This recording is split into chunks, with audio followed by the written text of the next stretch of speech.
Hi everyone, welcome back to Bio's Thought. कैसे हैं आप सब? I hope you're all doing good today, right? So this is your part 4 of you know biotechnology chapter principles and processes. आज हम लोग discuss करेंगे processes of recombinant DNA technologies के बारे में. इसके अंदर क्या क्या steps होते हैं वो हम डिस्कस करेंगे. ठीक है, this would be the second last lecture on this topic. Okay.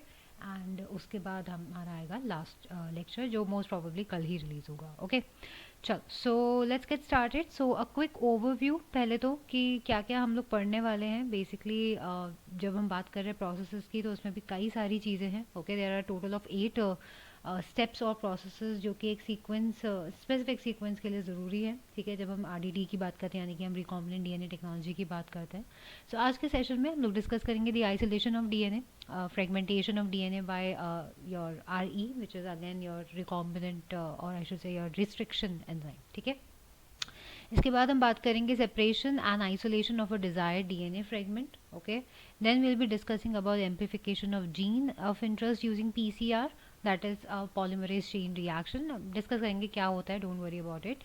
Ligation of the DNA fragment into a vector, transferring of the recombinant DNA into the host, culturing of this host cells in a nutrient medium at a very large scale, and finally जो process होगा that is extraction of that desired product. ठीक है, तो मतलब recombinant technology जो DNA technology है तुम्हारी उसके अंदर क्या क्या स्टेप्स लगते हैं in order to create this whole thing. Okay, तो ये 8 स्टेप्स के अंदर बेस्ड है. ऑलराइट, आज हम टोटल 5 स्टेप्स डिस्कस करने वाले हैं यहाँ पे लाइगेशन पार्ट तक, एंड नेक्स्ट क्लास में हम लोग डिस्कस करेंगे transferring, culturing and extraction. Okay, so let's get into this straight away. सबसे पहले बात होगी isolation of the gene material यानी कि आइसोलेशन ऑफ योर डीएनए. ठीक है, तो आइसोलेशन का मतलब क्या होता है कि तुम उसको निकाल के रख रहे हो. Isolation is in the sense कि तुमने उसे बेसिकली आइसोलेट कर दिया यानी कि अकेला कर दिया so that you can easily extract it out. यही होता है मतलब. सो जब हम बात करते हैं the procedure for this whole DNA preparation जो भी आप एक कल्चर में करते हो किसी भी बैक्टीरियल सेल के, तो वो 4 स्टेजेस में देखो डिपेंड होता है. यहाँ पे आप देख सकते हो पिक्चर में, पहले हमने एक बैक्टीरियल कल्चर क्रिएट करा. ओके, बैक्टीरियल कल्चर का मतलब ये हुआ कि तुमने कई सारे बैक्टीरिया मतलब एक ही वेराइटी का यानी कि एक ही टाइप की स्पीशीज़ का तुमने बैक्टीरिया लिया और उसको एक कल्चर मीडियम में उसे ग्रो करा. ये सारा इन विट्रो प्रोसेस है. ठीक है, इन विट्रो यानी कि जो तुम लेबोरेटरी में अंडर कंट्रोल्ड एक्सपर्टीज़ के कर रहे हो. ऑलराइट, तो इसी बैक्टीरियल कल्चर को आपने क्या किया, सबसे पहले आपने इसे ग्रो करा और फिर आपने इसे हार्वेस्ट किया. ठीक है, so the first step right over here is a culture of bacteria is grown and harvested. ठीक है, ये किया आपने, you have grown and harvested it. इसके बाद what you're gonna do is you are just going to make sure कि आप इसके जो बैक्टीरिया के जो सेल वॉल्स है उसको आप ओपन अप कर रहे हो. Okay, so the cells are basically opened. Alright, they are broken open to release their contents according to the cell type. Alright, तो सेकेंड स्टेप होता है यहाँ पे that the cells are broken to release their contents according to the cell type, according to the cell type. अभी according to cell type मैंने क्यों लिखा है, बिकॉज अगर बात करते हैं ये तो चलो बैक्टीरिया है, तब हम क्या करते हैं कि लाइसोसोम के थ्रू से तोड़ते हैं. बिकॉज आई मीन बैक्टीरिया का you already know that lysosome के थ्रू वो टूट जाएगा जो उसका सेल वॉल है. राइट, लेट्स से अगर तुम्हारे पास कोई फंगल ग्रोथ है या फिर तुम्हारे पास कोई प्लांट सेल है तो उसके लिए चिटिनेज एंड सेलुलेज का इस्तेमाल करते हैं. Okay, so let me take a different colour. ये ले लेते हैं, तो इसको भी आप नोट कर सकते हो. फॉर एग्जाम्पल अगर बैक्टीरिया का सेल है तो this would be open up by lysosomes, lysosome तो अलग हो गया. ठीक है, then we got your fungal, उसके लिए हमें चाहिए चिटिनेज. और अगर आप बात करते हैं प्लांट सेल की तो उसके लिए क्या चाहिए, सेल्यूलेज.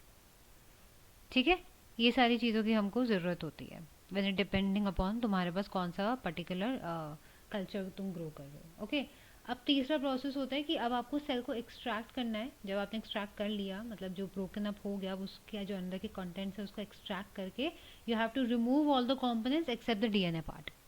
ठीक है, so your third step over here is this cell extract. This cell extract, ये सेल एक्सट्रैक्ट कुछ नहीं है, ये वही कंपोनेंट्स हैं जो हमने अभी सेल की वॉल को तोड़ के निकाले हैं। ठीक है, so this cell extract is treated to remove all the components, to remove all the components except the DNA, except the DNA। ठीक है, आपने सारे मतलब आपने ब्रेक ओपन करा, उसके सारे के सारे आपने कंपोनेंट्स को हटा दिया, बस हमें डीएनए की ही तो ज़रूरत है, तो अब हमने डीएनए ले लिया उसमें से, फाइन। तो अब लेकिन इस चीज़ में क्या याद रखना है कि जब कभी भी हम बात करते हैं कि जीन्स अगर लोकेट होते हैं तो वो लॉन्ग मॉलिक्यूल्स ऑफ डीएनए पे लोकेट होंगे। तुमको पता है कि जब डीएनए का जो डबल हेलिक्स स्ट्रक्चर है वो ऐसा है ना, यही है ना। तो अब इसके एक स्पेसिफिक फ्रैगमेंट पे तुम्हारा जीन लोकेशन प्रेजेंट होता है, ये इंटरट्वाइंड होते हैं प्रोटीन्स के साथ। You already know that DNA is basically intertwined with a histone protein, octamer जिसे हम कहते हैं, है ना, ये चीज़ है। तो यहाँ पे ये याद रखनी है कि ये जो जीन होते हैं they are located on the long molecules of your DNA which are intertwined with the proteins such as your histones। तो जब RNA को रिमूव करना है, so the RNA can be removed by the treatment with the ribonucleases। ठीक है, जब अगर RNA की बात करते हो, फॉर एग्जांपल अब अगर हम बैक्टीरिया सेल्स की बात कर रहे हैं तो तुम्हें उसको में RNA देखने को मिलेगा, राइट। तो RNA को जब हम निकालेंगे तो राइबोन्यूक्लिएज आपका जो एंजाइम है उसके थ्रू हम ये प्रोसेस करेंगे। ओके, जहाँ पे जो प्रोटीन्स होगा उसको यूटिलाइज किया जाएगा प्रोटीएज के साथ। Okay, so this is another very important thing. अगर तुमको आरएनए निकालना है, आरएनए को प्योरीफाई आउट करना है, एक्सट्रैक्ट करना है, तो यू नीड राइबोन्यूक्लियसेस। ठीक है, एंड उसके साथ साथ जो प्रोटीन्स के साथ वो इंटरट्वाइंड होता है, अगर वो प्रोटीन की ट्रीटमेंट भी तुम्हें करनी है तो उसके लिए ज़रूरी होता है प्रोटीएज, याद रखना है। ठीक है, अब उसके बाद बारी आती है आपके फोर्थ स्टेप की। So your fourth step is all about that जो आपका रिजल्टिंग डीएनए है, जो सोल्यूशन हमने बनाया वो कॉन्सेंट्रेटेड होना चाहिए। अब तुम इस पिक्चर में देखो, तुमने पेलेट्स ऑफ सेल, पहले तो तुमने बैक्टीरियल कल्चर लिया, उसको सेंट्रीफ्यूगेट करा। ठीक है, सेंट्रीफिकेशन करने की वजह से अगेन तुमने, सेंट्रीफिकेशन से क्या हुआ, उससे कंटेंट्स बाहर निकल गए ना, मेन जो पूरा सिस्टम था उससे। अब वो कंटेंट्स बाहर निकल गए, सेल के एक्सट्रैक्ट्स यहाँ पे तुम्हारे पास आ गए ना, तो cells are removed and broken to give a cell extract. इसमें से तुमने डीएनए को ट्रांसफर कर दिया। ठीक है, DNA is purified from that cell extract. Okay, और फिर उसके बाद that DNA is concentrated. So जो हमारे पास रिजल्टिंग डीएनए आता है, the resulting DNA solution is concentrated, इसको कॉन्सेंट्रेट बनाया जाता है, इज कॉन्सेंट्रेटेड। ठीक है, अब अगर फॉर एग्जांपल जो बाकी के दूसरे मॉलिक्यूल्स होते हैं उनको भी रिमूव किया जाता है कुछ अप्रोप्रिएट ट्रीटमेंट्स के थ्रू, और उनको प्योरीफाई किया जाएगा उनके डीएनए को। अल्टीमेटली जो उसका डीएनए होगा फिर वो प्रेसिपिटेट कर जाएगा बाहर, even after the addition of chilled ethanol. ठीक है, तो ये प्रोसेस में ये होता है। ओके, जब आपने क्या नाम है डीएनए का सोल्यूशन बना लिया, कॉन्सेंट्रेटेड सोल्यूशन तुमने क्रिएट कर लिया, तो उसके बाद इसी प्योरीफाइड डीएनए को जब आपको प्रेसिपिटेट आउट करना होता है, you simply add chilled ethanol to it. ठीक है, और फिर ये आप इजीली देख पाते हो अंडर द माइक्रोस्कोप, जब ऐसे फाइन थ्रेड लाइक स्ट्रक्चर्स तुमको ऐसे देखने को मिल जाएंगे। So these are the suspensions within the solution which is nothing but the purified forms of your DNA. ठीक है, सो अगर कभी क्वेश्चन आए कि which reagent helps in the precipitation of DNA from the solution, so that would be your chilled ethanol. इसको याद रखना, this is important. ठीक है, इस पे क्वेश्चंस आते ही हैं।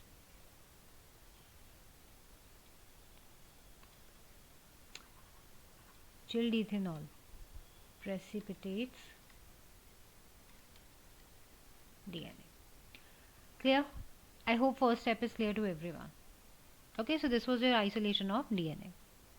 नेक्स्ट स्टेप है हमारे पास fragmentation of DNA by the restriction enzyme. तो अब आपके पास डीएनए आ गया है ना, अब आप क्या करोगे, अब आप रिस्ट्रिक्शन एंजाइम के थ्रू उसको डाइजेशन का प्रोसेस परफॉर्म करोगे डीएनए पे, यानी कि restriction enzyme digestions are performed by your incubating purified DNA molecules.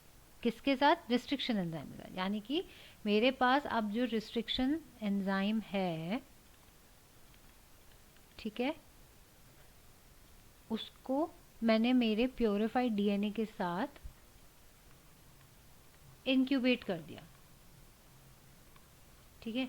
इसमें क्या होगा, दोनों को साथ में रखे इंक्यूबेशन में रखा तो इस रिस्ट्रिक्शन एंजाइम डीएनए को डाइजेस्ट करना स्टार्ट कर देगा। ओके, ये प्रोसेस है इसके अंदर। तो यूजुअली क्या किया जाता है कि एगरोस जेल इलेक्ट्रोफोरेसिस का प्रोसेस अपनाया जाता है, ओके, जिसमें चेक किया जाता है कि क्या प्रोग्रेशन रहा of that restricted enzyme digestion, okay.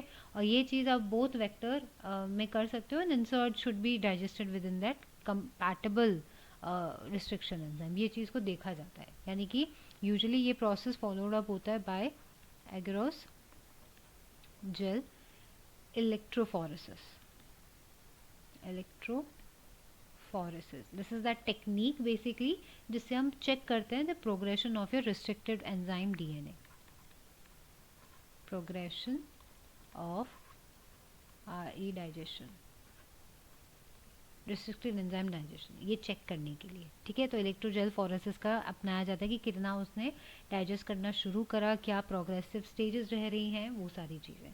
बस you have to be very sure कि जो भी आप इस पूरी सिचुएशन के लिए, यानी कि जेल इलेक्ट्रोफोरेस के लिए जो भी आप क्या इस्तेमाल कर रहे हो, वेक्टर इस्तेमाल कर रहे हो, and you know however you are inserting it, वो सारी चीज़ें कंपैटिबल होनी चाहिए same as your restriction enzyme. यानी कि रिस्ट्रिक्शन एंजाइम के साथ कंपैटिबिलिटी उनकी होगी तभी ये चीज़ अच्छे से काम कर पाएगी, otherwise it won't work. Okay, तो इसी से आप आते हैं थर्ड स्टेप पे, which is separation and isolation of a desire DNA fragment. यही है तुम्हारा जेल इलेक्ट्रोफोरेसिस का सेपरेशन। ओके, तो इसमें फर्स्ट पार्ट में मैम यही डिस्कस करेंगे, separation of DNA by gel electrophoresis, ठीक है। So let's take a different colour.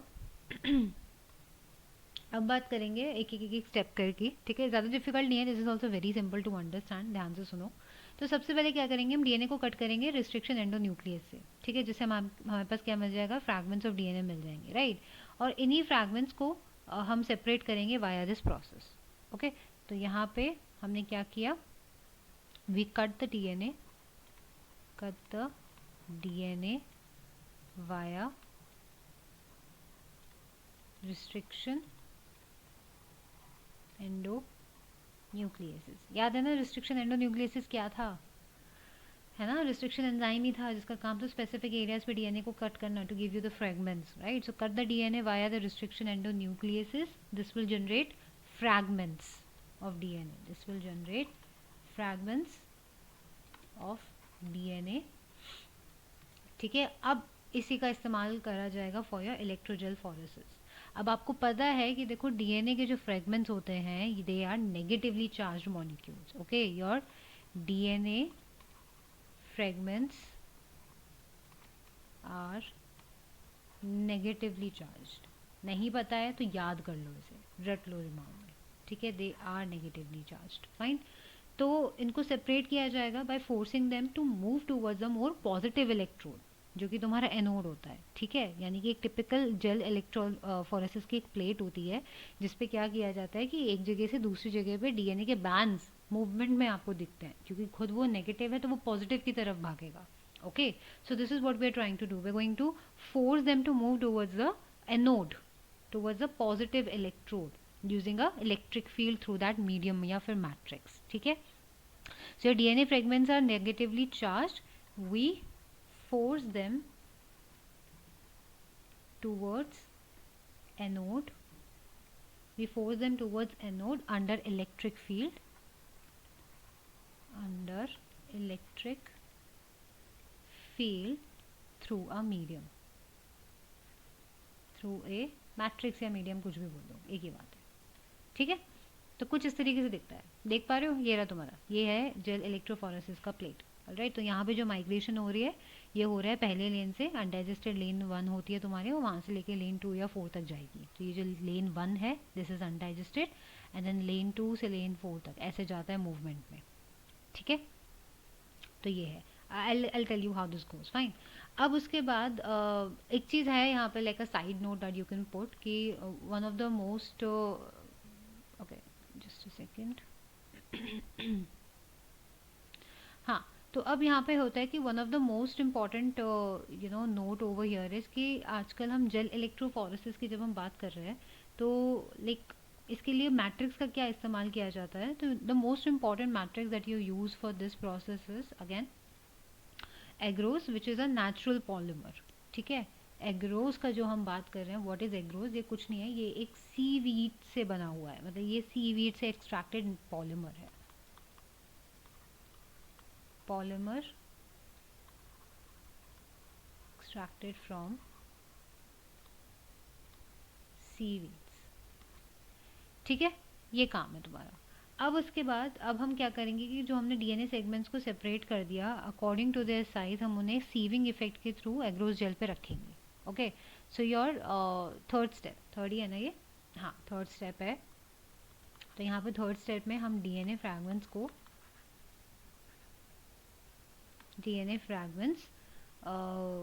will be separated according to their size, will be separated according to their size। ठीक है, according to the size इनको separate किया जाएगा through the sieving effect, through sieving effect. Alright, so ये जो sieving effect होता है ये तुम्हें एग्रोस जेल ही प्रोवाइड करेगा, यानी कि जो मीडियम है तुम्हारा वही एक सीविंग इफेक्ट दे देता है। एक तरीके से ये जो जेल प्लेट है ना, ये छन्नी की तरह लगेगी। ठीक है, और जो बड़े साइज़ की चीज़ें होंगी, जो बड़े साइज़ के फ्रेगमेंट्स होंगे वो पीछे की तरफ होंगे। ऑब्वियसली जो बड़े साइज़ के फ्रेगमेंट्स होंगे वो ट्रैवल लेस करेंगे as compared to the smaller size of fragments. ठीक है, तो जो स्मॉलर साइज के फ्रेगमेंट होंगे दिल move the farthest. Fine, so here smaller fragments will move the furthest। जैसे तुम इधर देख पा रहे हो, है ना, ये थोड़ा बड़ा साइज का फ्रेगमेंट है, फिर उससे छोटे हो गए, फिर छोटे हो गए, फिर सबसे छोटे हो गए, right, this is how they are going, correct. तो इस तरीके से प्रोसेस चलेगा। ठीक है, अब मैंने क्या बताया कि याद रखना है ये चीज़ कि आपका जो ये एग्रोस जेल इलेक्ट्रोफोरेसिस है ये इसीलिए कराया जाता है ताकि हम प्रोग्रेशन चेक कर सकें रिस्ट्रिक्टिव एंजाइम डाइजेशन का। ठीक है, तो ये जो प्रोसेस होता है इसको रिपीट किया जाता है with vector DNA also, remember that. Okay, तो जो हमारे पास अब सेपरेटेड डीएनए फ्रेगमेंट्स होंगे इनको विजुलाइज करेंगे after staining them with a compound जिसे हम कहते हैं इथिडियम ब्रोमाइड। ठीक है, तो your fourth point would be your separated DNA fragments, separated DNA fragments, separated DNA fragments are visualized, visualized।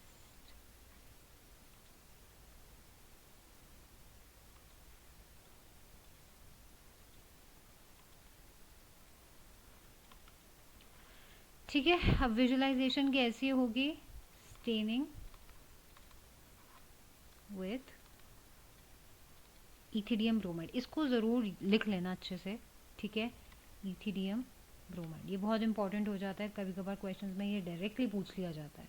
Okay, तो इथिडियम ब्रोमाइड से इसको स्टेन करेंगे और followed by exposure with UV rays.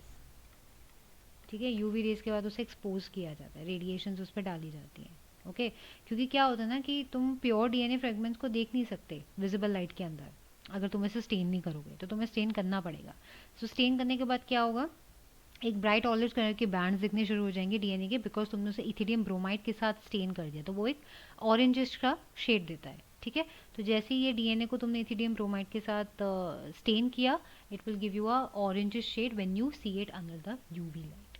ठीक है, सो क्या दे देगा यहाँ पे, मतलब ऑरेंज डीएनए बैंड्स दिखेंगे, ऑरेंज डीएनए। ठीक है, ये होता है, ये था तुम्हारा gel electrophoresis. I hope this part is clear. Next हम मूव करते हैं towards the other type, B ले लेते हैं यहाँ पे। ठीक है, ये ए था क्या, separation of your DNA via gel electrophoresis. अब हमारा मतलब है कि हमें आइसोलेशन करना है उसी डिजायर्ड डीएनए फ्रेगमेंट का। अब मैंने कि मेरे पास मान लो तुमने सेपरेटेड डीएनए फ्रेगमेंट्स तुम्हारे पास आ गए है ना, अब उन फ्रेगमेंट्स में से भी तो मुझे आइसोलेट करके एक स्पेसिफिक चाहिए ना, एक डिजायर चाहिए, right? So now will going with the isolation of desired DNA fragment. ठीक है, तो ये क्या होता है, इसमें बस कुछ नहीं करना है कि जो आपके पास डीएनए के जो कटआउट्स हैं, जो फ्रेगमेंट्स हैं, ठीक है, इनको जो मतलब फ्रेगमेंट जो तुम्हारे एग्रोस जेल पे हैं, इसको कट आउट करके, मतलब एग्रोस जेल से उसे कट करके एक्सट्रैक्ट कर लिया जाता है फ्रॉम दैट जेल पीस। ठीक है, और इसी प्रोसेस को एल्यूशन कहते हैं। ठीक है, this is what is called as elution.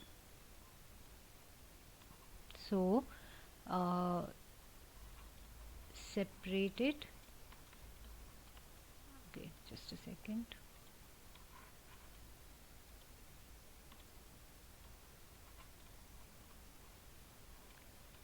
separated DNA fragments are cut out, पता नहीं क्या हो रहा है, just a second everyone.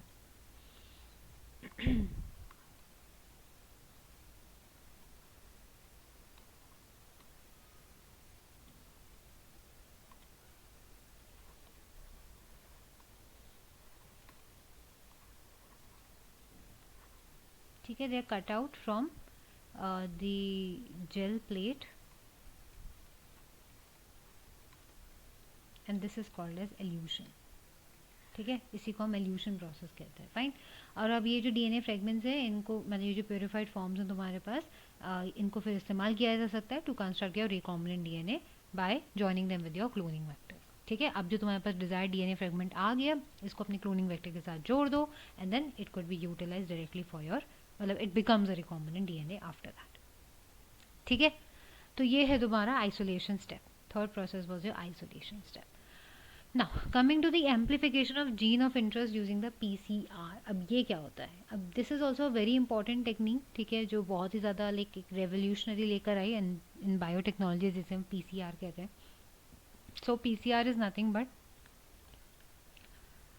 Polymerase chain reaction.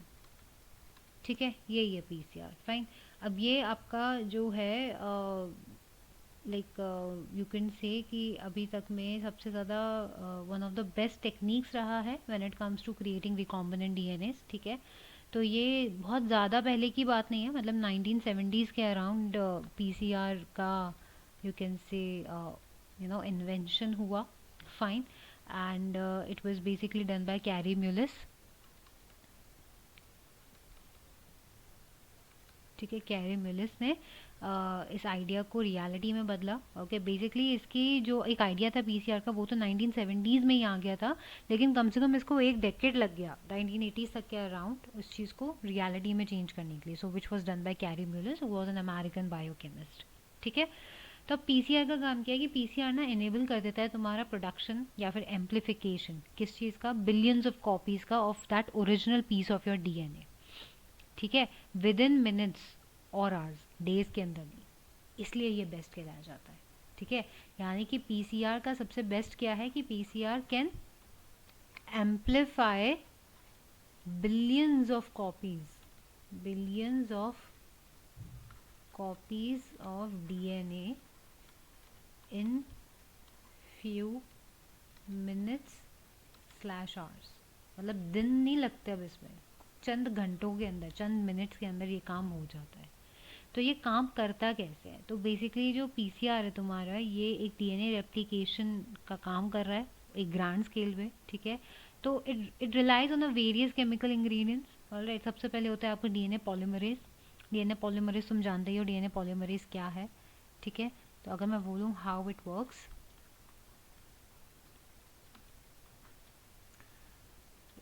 take a different color. So how it works is again सबसे पहले we use a DNA polymerase for this.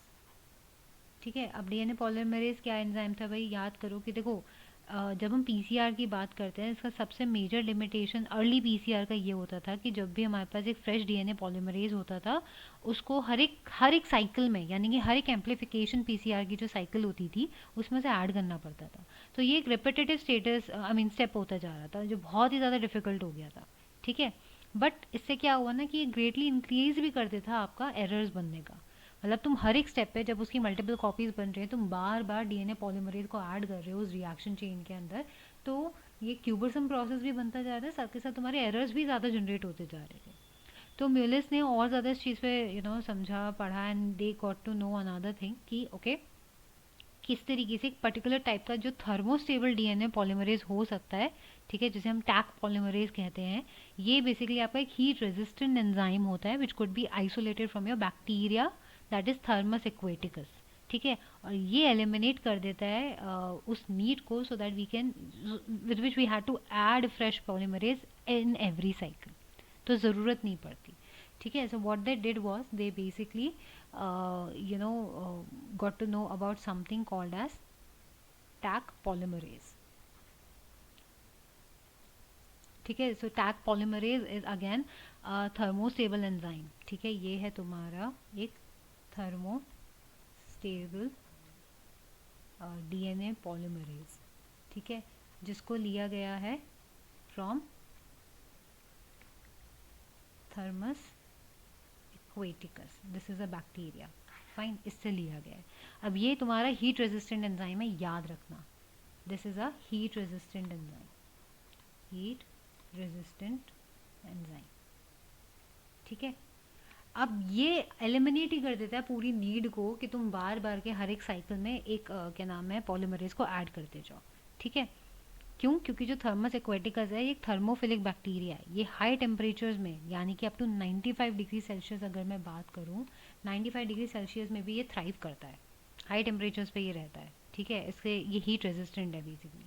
तो अगर मैं बात की जाए कि इनफैक्ट अगर तुम इसका नेचुरल हैबिटेट भी देखो कि थर्मस एक्वेटिकस मिलता कहाँ पे है, तो ये भी तुम्हें ऐसी जगहों पे मिलेगा जहाँ पे हॉट स्प्रिंग्स होंगे, जैसे कि हॉट स्प्रिंग्स इकोसिस्टम्स होते हैं। For example we have Yellowstone National Park, वहाँ पे तुम्हें मिल जाएगा। ठीक है, तो इसकी वजह से जो है बहुत ही इम्प्रूव्ड हो गया हमारा quantity and quality of your PCR products. Fine, फिर आते कि स्मॉल अमाउंट ऑफ डीएनए जो भी है, it is there to serve as a initial template. ये भी एक और चीज़ होती है कि पीसीआर में काम करने के लिए you need small, very small amount, ज़्यादा की ज़रूरत ही नहीं है, small amounts of DNA will work, small amount of DNA as template. ठीक है, ज़्यादा की ज़रूरत नहीं, बहुत थोड़ा सा अमाउंट है, दैट्स इट। और वो भी थोड़ा कितना, नैनोग्राम्स की मैं बात कर रही हूँ, नैनोग्राम जितना, दैट्स इट। इतनी की ज़रूरत है और बिलियंस ऑफ कॉपीज़ बन सकती हैं। ठीक है, इसके अलावा क्या चीज़ चाहिए होती है? इसके अलावा हमें चाहिए होता है 4 डीऑक्सीराइबो न्यूक्लियोटाइड्स। ठीक है, ये इनकी ज़रूरत होती है, क्यों? ताकि वो एक सबस्ट्रेट की तरह काम कर सके for the DNA polymerase and the raw ingredients of the new DNA molecules. ठीक है, so you need 4 deoxyribo nucleotides. Fine, फिर आपको चाहिए कुछ ions, a few ions and salts, all of this is needed. ठीक है, and then you need a pair of primers as well. तो a pair of primers की भी ज़रूरत होती है। ठीक है, तो यूजुअली जब हम बात करते हैं कि कोई भी स्मॉल केमिकली सिंथेसाइज्ड ओलिगोन्यूक्लियोटाइड हुआ जिसके पास एक कॉम्प्लीमेंट्री उसका पार्ट होता है ना, कॉम्प्लीमेंट्री प्राइमर होता है। तो प्राइमर क्या था? एक छोटा सा एक तुम्हारा डीएनए का फ्रैगमेंट था, है ना, जिसको एक्सटेंड किया जाता था, रिमेंबर, टेम्पलेट के साथ जोड़ के। That was the job of your DNA polymerase, correct? याद आया? पहले सेशन में हमने देखा था, पहले या दूसरे में। तो ये वही चीज़ है। तो एक पेयर ऑफ प्राइमर चाहिए जिसमें जिसका जो 3-OH का जो पार्ट है, जिसका 3-OH ग्रुप एक्सपोज हो। ठीक है, सो दैट वो इजीली अपने पर्टिकुलर सीक्वेंस ऑफ इंटरेस्ट के साथ डीएनए टेम्पलेट में बाइंड कर जाए, इसलिए हमें ये चाहिए। ठीक है, तो ये सारी चीज़ों की ज़रूरत पड़ती है। अब जब हम बात करेंगे कि देखो, जब भी आप डीएनए पॉलीमरेज की बात करते हो ना, तो कभी भी आप एक नया ही न्यूक्लियोटाइड उसमें ऐड ऑन कर सकते हो to the 3OH end of a growing strand. यानी कि the DNA polymerase can only add new nucleotides to the 3-OH end of a growing strand. अगर कोई पूछे कि मैम 3-OH ग्रुप ही क्यों चूज़ करा, क्योंकि भाई यही एक लौता साइट होता है जहाँ से नए न्यूक्लियोटाइड्स को हम ऐड ऑन कर सकते हैं with the help of DNA polymerase, वरना नहीं हो सकता किसी भी पूरा जो सीक्वेंस है, वरना तुम कहीं और उसे जोड़ नहीं सकते, ठीक है। So it requires the presence of a primer to get started, याद रखना, ठीक है। एक प्राइमर की ज़रूरत होती है बिकॉज वो अपने आप ही बिगिन नहीं कर सकते, ओके एक प्राइमर से ही वो चीज़ इनिशिएट होगी।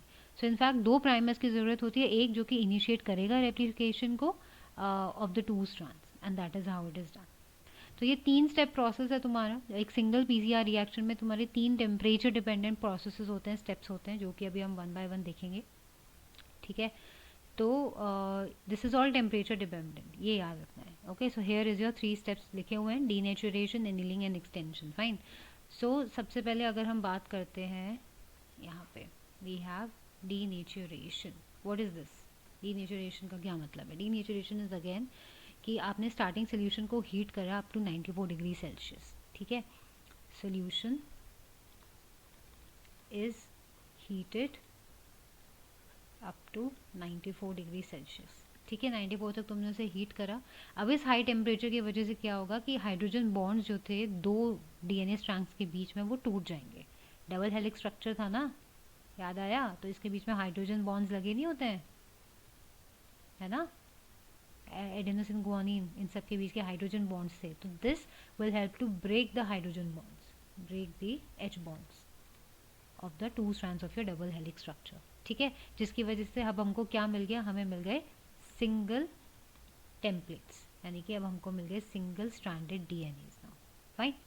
फिर उसके बाद आता है second step, that is your annealing, okay. Second step is your annealing. तो एनीलिंग में क्या होगा, अब कुछ मिनट के बाद उसी टेम्परेचर पे हम एक रिएक्शन मिक्सचर को, जो हमारी रिएक्शन मिक्सचर थी, उसको क्विकली हम कूल करेंगे, ठीक है। So after a few minutes we cool the temperature, we cool the mixture, sorry, we cool the mixture, ठीक है। गर्म था एकदम से, उसको तुमने ठंडा कर दिया, फाइन, ठंडा कर दिया, एंड उसका जो टेम्परेचर है you bring it about 50 to 60 degree Celsius के बीच में तुम उसको ले आए, ठीक है। अब लेस देन अ मिनट इसको इसी लोअर टेम्परेचर पे रखना है। इतना टाइम इनफ होता है किसी भी प्राइमर को उस कॉम्प्लीमेंट्री सीक्वेंस के साथ बाइंड करने के लिए, ठीक है। यानी कि ये देखो, ये तुम्हारे पास सिंगल स्ट्रैंडेड आ गए। अब इनको ठंडा करने के लिए जैसे मैंने रखा, तो 1 मिनट के अंतर्गत ही जो तुम्हारे पास प्राइमर्स थे, वो प्राइमर्स अपने स्पेसिफिक लोकेशंस पे जाके जुड़ जाएंगे। काफ़ी होता है, इतना समय काफ़ी होता है for those primers to bind to their complementary sequences on that single stranded part, ठीक है। तो अनीलिंग में क्या हो गया now, primers bind complementary sites, complementary sites, ठीक है। And your final step in this is extension. Now extension तो समझ ही जाओगे, एक्सटेंशन क्या है, सिंपल सा है, प्राइमर्स एक्सटेंड हो जाते हैं, ठीक है। अब ये कैसे हो रहा है? This is all happening because of the Taq polymerase. देख लो, टैक पॉलीमरेज और डीऑक्सी न्यूक्लियोटाइड्स जो हमने पहले लिए थे, इन 2 चीज़ों की सहायता से ही यहाँ पे एक्सटेंशन पॉसिबल हो पा रहा है, ठीक है। So your extension is all about कि अब तुमने क्या किया कि तुमने सैम्पल को हीट करा again up to 72 degree Celsius पे आपने हीट किया, ठीक है। और फिर उसके बाद इसी टाइम में जो आपका डीएनए पॉलीमरेज है वो न्यूक्लियोटाइड को ऐड कर देगा to the primer, okay. So your Taq polymerase adds nucleotide to primer, ठीक है। It will add it to primer और वो सिंथेसाइज कर देगा एक पूरा नया DNA strand using that template sequence only, जो कि बाइंड कर जाएगा प्राइमर के साथ। तो ये तुम्हारे जब इतने थे प्राइमर्स जुड़े, उन्होंने डीएनए टैग पॉलीमरेज और न्यूक्लियोटाइड आने से फिर अपना पूरा स्ट्रैंड बिल्डअप कर दिया, एंड इस तरीके से अब तुम देख लो तुम्हारे पास 2 डबल स्ट्रैंडेड डीएनए आ गए, ठीक है। बस फिर उसके बाद यही प्रोसेस को बार बार करते जाओ, मल्टीपल कॉपीज़ बन जाएंगी। अगर 30 कॉपीज़ आई मीन 30 साइकिल्स भी तुमने ये कर लिया, तो कम से कम 1 बिलियन एम्पलीफिकेशन हो जाती है, 1 बिलियन टाइम्स यहाँ पे एम्पलीफिकेशन तुमको मिल जाती है।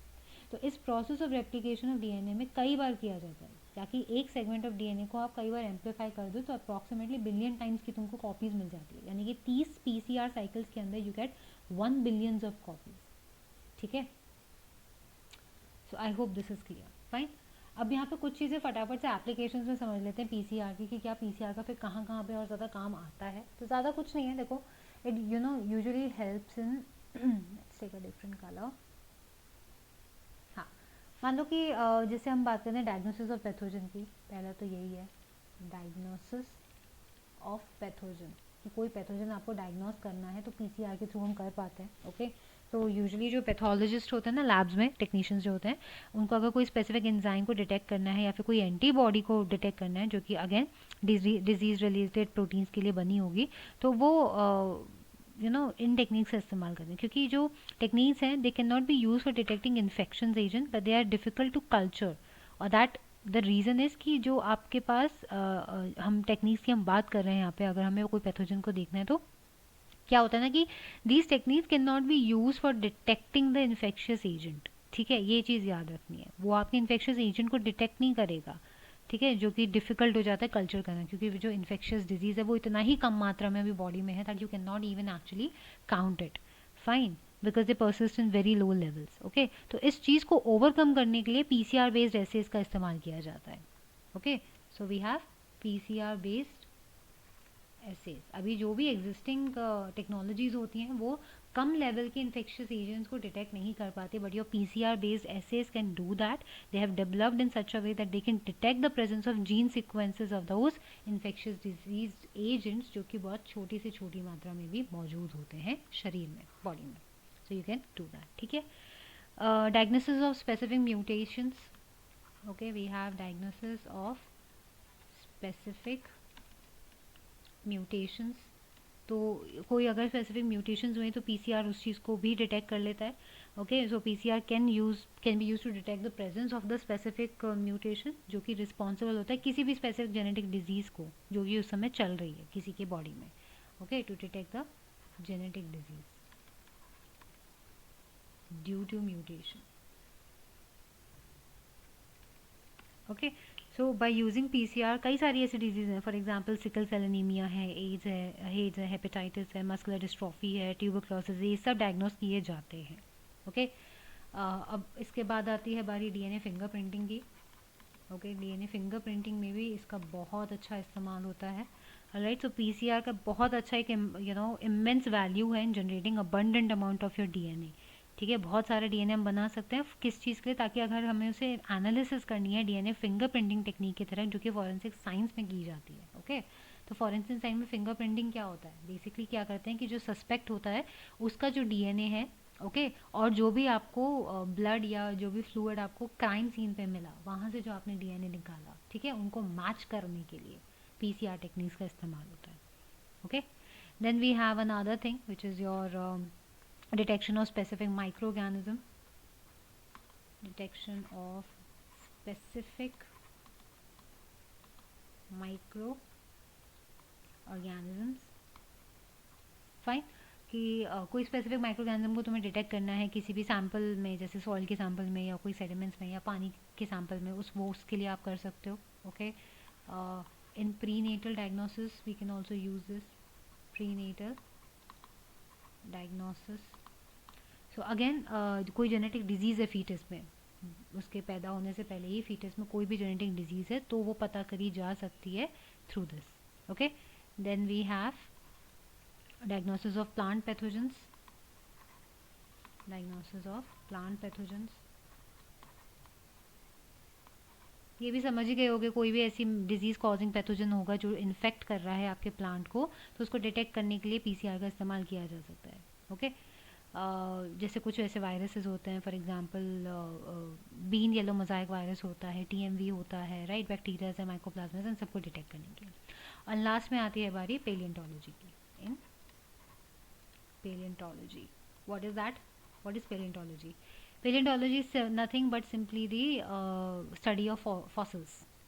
ठीक है, फॉसिल्स की पढ़ाई को पेलियोंटोलॉजी कहते हैं. तो उसी पेलियोंटोलॉजी में पीसीआर का इस्तेमाल किया जा सकता है ताकि हम डीएनए फ्रैगमेंट्स को क्लोन कर सके from that mummified remains of humans on those particular extinct animals. ठीक है, तो वो क्लोनिंग करके और फिर through their studies they can understand कि अच्छा कितने साल पहले फॉसिल्स बने थे, क्या हुआ था, एंड एवरीथिंग.